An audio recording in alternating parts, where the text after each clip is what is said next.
ये श्रावण मास की लास्ट एकादशी है। पवित्रोपन्नी एकादशी, कामिका एकादशी के बाद, और चतुर्मास की भी दूसरी है। तो एक बार महाराज युधिष्ठिर भगवान कृष्ण से पूछते हैं कि श्रावण मास के शुक्ल पक्ष में आने वाली जो एकादशी है, आप उसका वर्णन कीजिए। है ना, कौन सी एकादशी आती है, उससे क्या फल मिलता है। तो परम भगवान श्री कृष्ण बहुत ही सुंदरता के साथ उत्तर देते हैं कि अरे हे राजन, मैं इस पवित्र एकादशी का वर्णन करूंगा जिसके श्रवण मात्र से व्यक्ति को अश्वमेध यज्ञ के समान पुण्य फल प्राप्त होता है। एकादशी व्रत भक्तों, सभी व्रतों में सर्वश्रेष्ठ है एकादशी व्रत। एकादशी व्रत करने से सभी व्रतों का फल मिल जाता है, और ये एकादशी जो व्रत है, ये अश्वमेध यज्ञ करने के बराबर फल मिलता है अगर हम इसको विधि पूर्वक करते हैं तो। है ना। तो द्वापर युग में, या द्वापर युग के प्रारंभ में अगर आप जाओगे तो एक महिजीता नाम का राजा रहता था। और वो कहाँ का राजा था? महिष्मतिपुरी का राजा था। वो महिष्मतिपुरी राज पर राज्य करता था, और अपने समस्त साम्राज्य से हमेशा वो दुखी रहता था, खिन्न रहता था। और उसका कारण था कि लंबे समय तक कई सारे उसने प्रयास कर लिए, लेकिन कई प्रयास करने के बाद भी उसका कोई पुत्र नहीं था। कोई पुत्र नहीं, सब कुछ है राज्य में, लेकिन पुत्र ही नहीं। तो पुत्र के कारण वो क्या रहता था? खिन्न रहता था, वो दुखी रहता था। तो समय बीतने के साथ साथ राजा बहुत अप्रसन्न रहने लगा और ज्यादा चिंतित होने लग गया।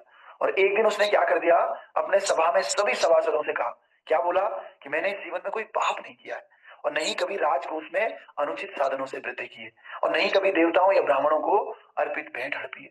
मैंने अपनी प्रजा का पालन अपनी संतान के भांति किया है, जैसे अपने बेटे को पालते हैं, मैंने वैसे ही सारी प्रजा को पाला है।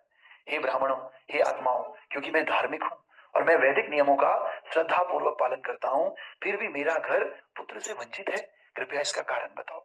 कई बार आपको लोग मिलेंगे, बोलेंगे अरे जो ज्यादा धर्म कर्म पूजा पाठ करता है उसका भी नुकसान ही होता है ना। क्या फायदा तुम्हारा, देखो शादी नहीं हो रही, क्या फायदा पूजा करने का, बच्चे ही नहीं हो रहे तुम्हारे। तो ऐसे ही समाज में होता रहता है। तो ऐसे ही ये भी कह रहा है कि देखो राजा, कि मैं इतना धर्म कर्म करता हूँ लेकिन फिर भी मेरे घर में संतान नहीं है, इसका क्या कारण है। तो ऐसा जब सुना तो राजा के जो ब्राह्मण सलाहकार थे, उन्होंने आपस में चर्चा की, और चर्चा करके राजा की समस्या के निराकरण के लिए वे विभिन्न संतों के आश्रम में गए। ब्राह्मण लोग वास्तव में संतों के पास जाते हैं ढूंढने के लिए। पहले आपने सुना होगा, एक कहावत है, सब वर्णों के गुरु ब्राह्मण, सभी वर्णों के गुरु ब्राह्मण होते हैं, और ब्राह्मणों के गुरु सन्यासी, और सन्यासी के गुरु ब्रजवासी है ना। तो जो ब्राह्मण लोग भी हैं वो भी संतों से शिक्षा लेते हैं। तो ये सब आश्रम आश्रम में गए, और आश्रमों में जाकर के पूछा कि भाई क्या किया जाए, राजा की संतान नहीं हो रही है ना। चलते चलते वे लोमस ऋषि के आश्रम में पहुंचे।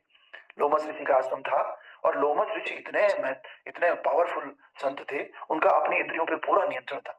वे भूत वर्तमान और भविष्य सभी का ज्ञान रखते थे। प्रत्येक कल्प के पश्चात उनके शरीर का एक बाल टूटता था। आपने सुना भी होगा लोमस ऋषि का। लोमस ऋषि बहुत लंबा जी, एक कल्प बीतता था तो उनका एक बाल टूटता था। है ना, इतनी लंबी उनकी आयु थी।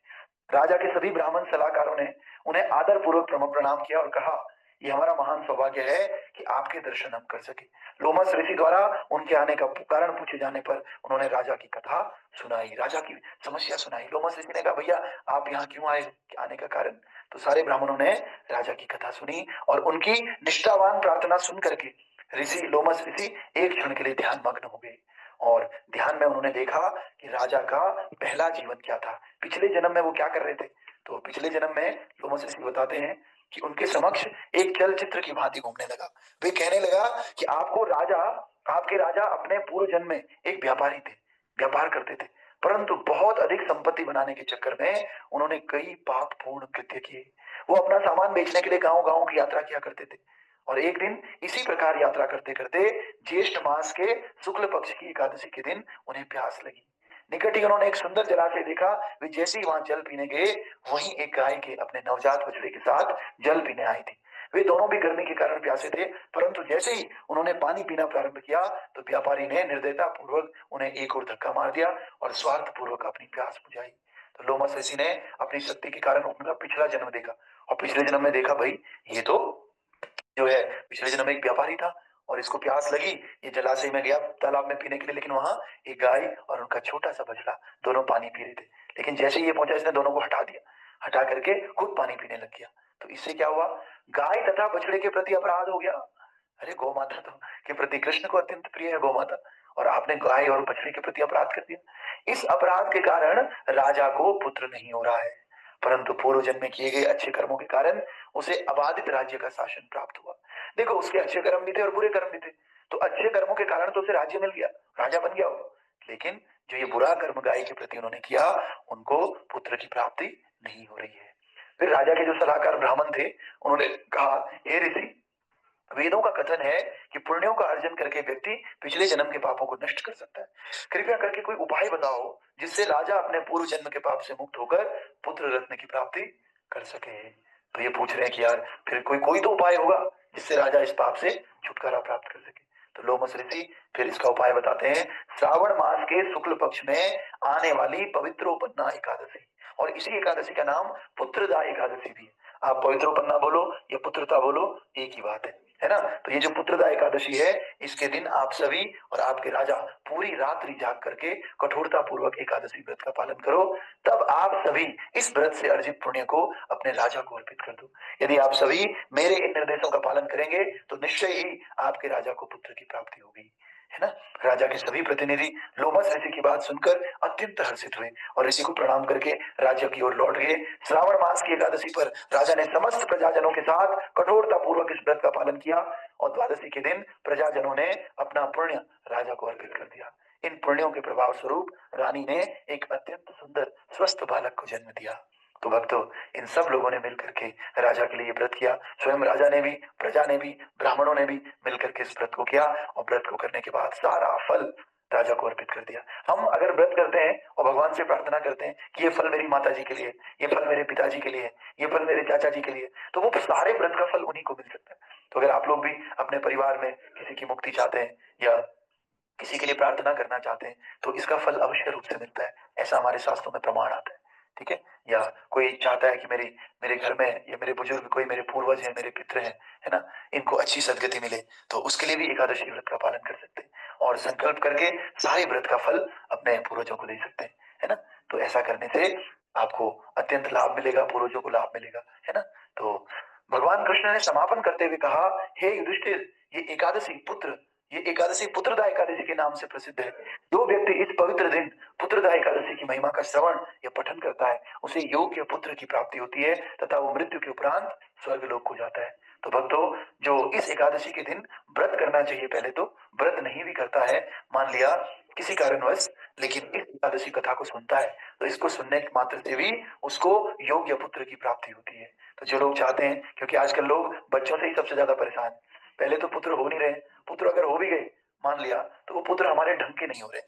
तो इसीलिए अच्छे पुत्रों की प्राप्ति करनी है तो पुत्रदा एकादशी जो आज है, पवित्रोपन्ना एकादशी, इसका पालन कीजिए, अवश्य रूप से योग्य पुत्र की हमें प्राप्ति होगी, है ना। और संस्कृत भाषा में पु का अर्थ होता है नरक और त्र का अर्थ होता है मुक्त करवाने वाला।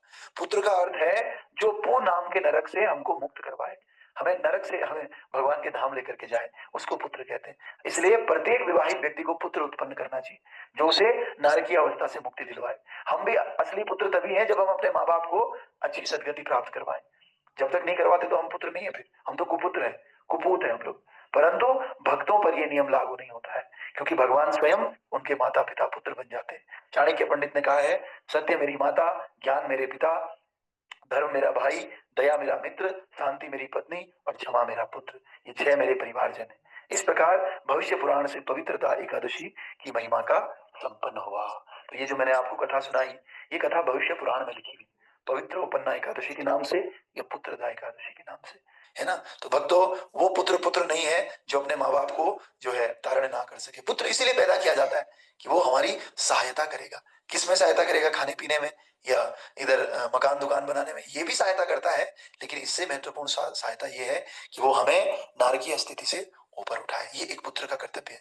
इसलिए हम सबको अपने पूर्वजों के लिए, अपने पुरखों के लिए, पितरों के लिए क्या करना चाहिए? हमेशा हरि नाम का जप करना चाहिए, एकादशी पालन करना चाहिए, भजन प्रार्थना करनी चाहिए। और हमारे जब हम उनके बिहाफ पे प्रेयर करते हैं तो उनको सदगति मिलती है, उनको मुक्ति मिलती है। श्राद्ध का भी यही कारण है, हमें रोज पितरों का श्राद्ध करना चाहिए, हर साल श्राद्ध करना चाहिए। इस श्राद्ध से यहाँ पर जो होता है हम करते हैं उनको वहां पर मिलता है। बहुत बड़ा साइंटिफिक प्रोसेस है। अभी श्राद्ध आएंगे तो श्राद्ध के समय हम आपको समझाएंगे, बताएंगे किस प्रकार से यहाँ श्राद्ध करने से आपके पुरखों को वहां पर सदगति मिलती है ना। तो पवित्रोपन्ना एकादशी महामहोत्सव की जय। श्रील प्रभुपाद गुरु महाराज की, अनंत कोटि वैष्णव वृंद की, निताई गौर हरि प्रेमानंदे, हरि बोल। हरे कृष्ण तो प्रभु जी। यस प्रभु जी। एक सवाल था, जैसे कि आपने बताया कि पुत्र हो तो नर्क से मतलब पिता और माता को निकालता है। पुत्री हो तो क्या नहीं निकालेगा? ये तो लड़कियाँ सवाल करेंगे। हाँ, पुत्री भी निकाल सकती है, इसमें हाँ, कोई डाउट नहीं। हाँ, हाँ। क्योंकि हम लोग हमेशा पुत्र-पुत्र बोलते हैं तो लड़कियों को भी बुरा लगने लगता है क्योंकि ये हमने मार्क किया है इंसानों में कि हाँ, हम पुत्र-पुत्र बोलते रहते हैं कि हमें पुत्र चाहिए पुत्र मगर पुत्री में तो पु भी है ना। पु नामक नर को त्री का मतलब क्या है? त्र का मतलब तो निकालना, तो त्री का मतलब क्या है तब? स्त्री वो का भी निकालना मतलब होता है? बचाना है। हाँ? स्त्री का मतलब भी बचाना है। पुत्र देखो, बचा पुत्र का फीमेल वर्ज़न है पुत्री। लेकिन हुँ, अगर पुत्र-पुत्री हटा करके अगर हम हुँ, खाली ये बोले कि हमारा बालक, ये हमारी संतान, है ना? तो हुँ। संतान भी धारण कर सकती है और आजकल कर रहे हैं। आजकल बेटों से ज़्यादा तो बेटियाँ ही कर रही हैं, है ना? तो नहीं पुत्री मगर भी कर सकती है प्रभु जी हाँ, हाँ, और पुत्री और अच्छे से कर सकती है। हाँ, जैसे कि और संस्कृत वर्ड है हाँ, जैसे कि संस्कृत संस्कृत वर्ड है, जैसे आपने समझाया पू क्या मतलब होता है ना, पू हमारे जो हमारे यहाँ क्या होता है एक्चुअली, हमारा जो सनातन कल्चर है, उसमें हुँ, पुत्री अब एक्चुअली इस घर की नहीं है। पुत्री दूसरे घर चले जाती है। तो कई हुँ, बार इसलिए बोला जाता है कि चलो भई अब उसका घर वहाँ हो गया। अब वो जो है वहाँ के लिए उसका जो भी है ऑफ़िशियली वहाँ के लिए, समझ रहे? हुँ, लेकिन ऐसा नहीं है, वो तो हम लोग मानते हैं लेकिन पुत्र-पुत्री तो छोड़िए, अगर कोई और व्यक्ति भी, मान लिया जो आपके परिवार का ही नहीं है, दूर का आदमी है, वो भी हुँ। अगर आपके लिए प्रार्थना करता है, तो वो भी भगवान स्वीकार करते हैं।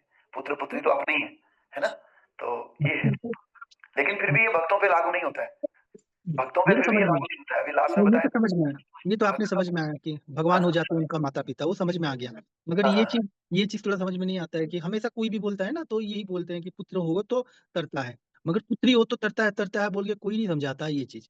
कोई नहीं, आज बताता मैंने भी नहीं। समझा दी, ये तो जो लिखा हुआ है हुँ, मैंने वो आपको पढ़ के सुना दी, है ना? हाँ, हाँ, हाँ, अब मुझे सुनिए पुत्र-पुत्री दोनों ताड़ सकते हैं, खत्म। है ना? हाँ, हरे कृष्ण। हरे कृष्ण।